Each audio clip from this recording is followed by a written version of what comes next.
The first rule they taught us at the academy was simple. Do not touch another species' body without consent. The second rule followed immediately after. Especially humans. No one explained why. At least not directly. I was in my third cycle at the Galactic Defense Academy when the human arrived. Cadets from 12 species trained together there.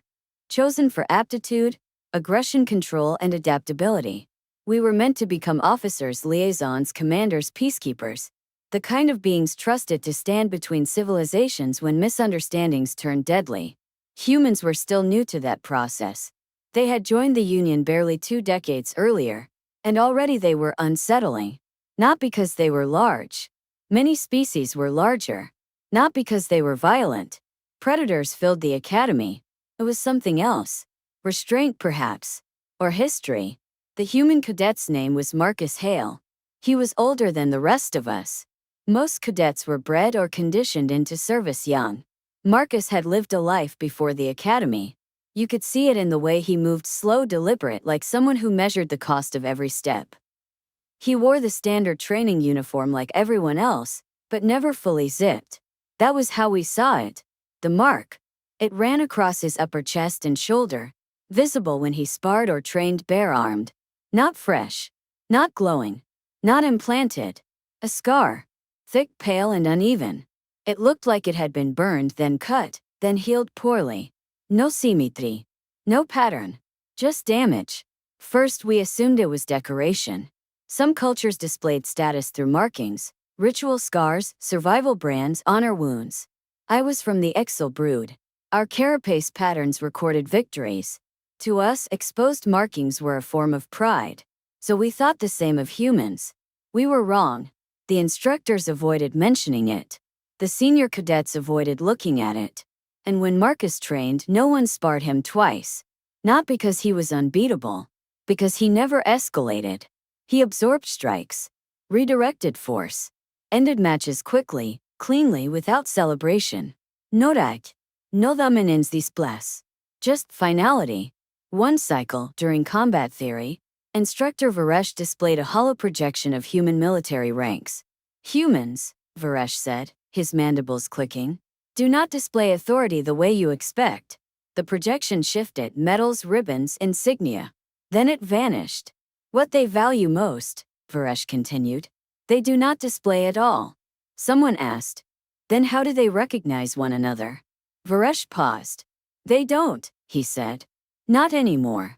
The room went quiet. I noticed Marcus then. He was staring at the floor. Not in shame. In remembrance. That should have been enough warning. But curiosity is dangerous in academies. The incident happened during weapons-free endurance drills. Heat, gravity variance, stress simulations. Everyone was exhausted. Protocol discipline degraded. Marcus had removed his jacket entirely. The scar was fully visible. I was standing behind him in the recovery line when I leaned closer. Close, it was worse. Not just a scar. Multiple layers of trauma overlapping. Old and older. Something had cut deep. Something else had burned through muscle. The tissue was rigid. Less flexible than the surrounding skin. I felt a flicker of fascination. A cadet beside me whispered, "Is that ceremonial?" Another replied, "Must be. Humans love symbolism." Exil curiosity overcame restraint. I reached out. Just one claw. Light. Investigative. I touched the scar. Marcus froze. Not tensed. Not startled. Frozen. The room changed. I didn't hear it at first, but later I would remember the sound. Every other cadet went silent at once. Breathing slowed. Movement stopped. Even Instructor Varesh stiffened. My claw rested against the scar for less than a second. Then Marcus spoke. "Don't," he said. One word. Flat. Controlled. I pulled my limb back immediately. Apologies," I said quickly. "I thought." "You thought it was decoration," Marcus finished. He turned slowly. Up close, his eyes were not angry. They were old.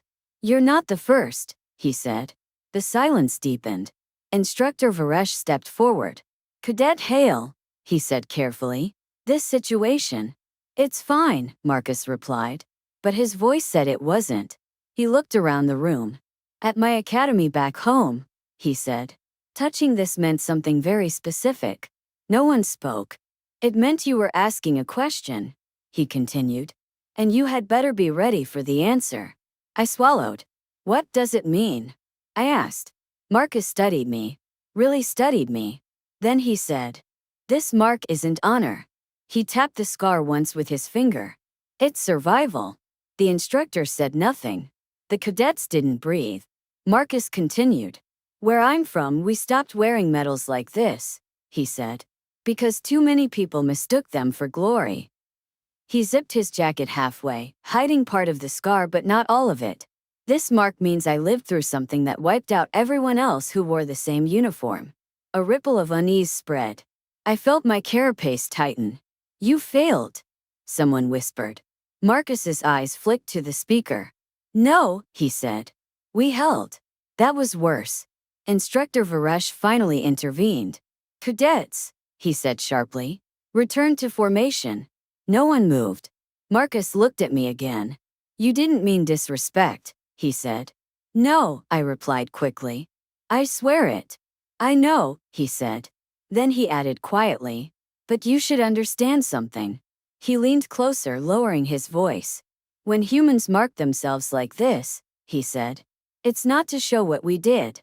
It's to remember what we lost." The drill resumed after that. But nothing was the same.